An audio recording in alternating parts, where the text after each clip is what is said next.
Okay, we just got done playing Spike from R&R Games. It's a train game, so to speak. It's kind of Ticket to Ride-ish. You have a set of cards that you can draw from here. You can see these are the different types of tracks. So you got the little white snowflake tracks. You can see those there. But you can play 2 for 1 or n-1. So if you had a bunch of like the green ones and you need to lay 5 white track, you could play 6 and so on. You actually have a locomotive that you're moving around.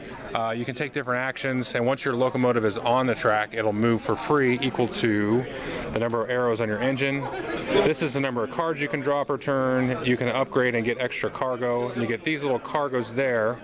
Everybody gets different contracts, and then you can deliver to a specific city. So you can see I delivered the pigs there to Miami. You get 17 bucks. You have different locations. You can only deliver 1 cargo to 1 city, and you can only deliver to 1 city once. So I can't deliver any more to Miami, for example. Everybody has a hidden route card. You get this little bonus at the end of the game. So if you connect from Jackson to any of these, you get the most money plus 1 for each other city.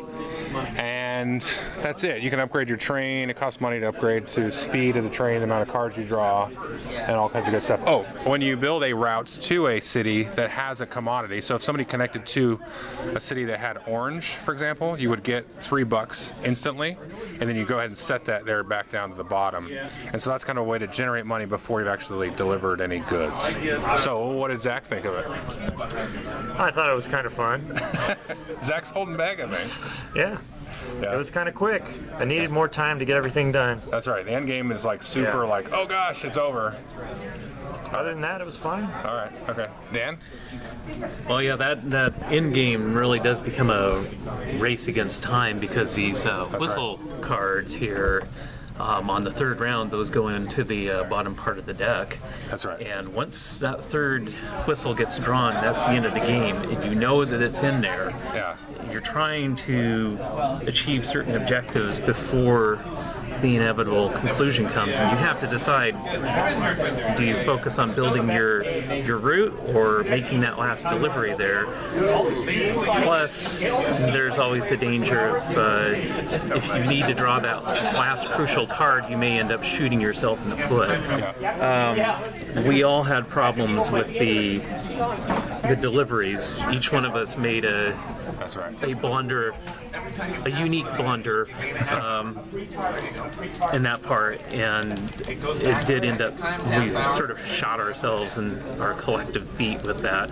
A second go round, I think, would make that part of it a lot easier to execute. Yeah, it's a little hard to tell, oh, when I connect, this thing happens, when I deliver, or when I pick up, this happens, but once you play once, it makes sense. Yeah, it's one of those games that I was frustrated while I was playing it, but as soon as I was done with it, I'd be happy to give it another shot, now that I know some of the things I shouldn't be doing.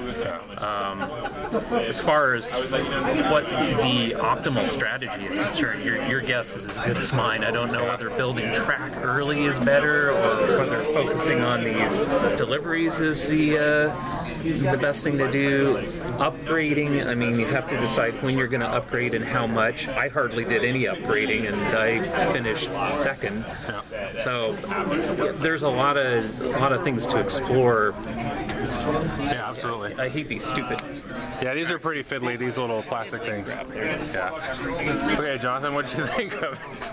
I liked it all right, but I'd probably put it about an average in terms of train games. Yeah. I thought the ending was a little too abrupt, and I loved the ending. I did not care for that ending. And I like train games that do a little more like networking, I guess. But yeah, I give it an average train score. There are a few questions as far as how you can build. One thing we were curious about is the rules say that you have to connect the city. When you build a track, you got to connect from one city to another. The question was, could you connect to a bunch? And it's not clear at all whether you can do that or not. So if anybody knows, post. But the end game is very abrupt, and that'd be my only real problem with the game. But you know it's coming, so you got to really be prepared. But like you said, there's a lot of strategies that you can try. Like you can try to connect to a whole bunch and get a bunch of points that way, or you can set up an optimal route and stuff like that. So there's some blocking things. I really enjoyed it. I thought it was fun. Thanks.